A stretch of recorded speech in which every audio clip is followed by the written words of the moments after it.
Welcome to Luca is a Billionaire, where the only thing I invest in is your answers. You start by opening GarageBand and adding a drum or electronic drum track so the sequencer has sound to trigger. Next, open the Beat Sequencer panel and pick a kit preset. This determines the sample set and feel. Set tempo and time signature now because they affect swing and pattern grid resolution.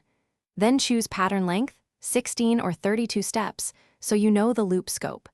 These first steps lock global timing. They make later edits predictable and musical. Once your grid is set, begin programming. Click step buttons to place hits and drag velocity to accent important beats. Use probability on specific steps to create subtle variations, and add swing or humanize to push notes off strict grid timing for a natural groove. Layer additional rows for hi-hats, percussion, and sub-kicks.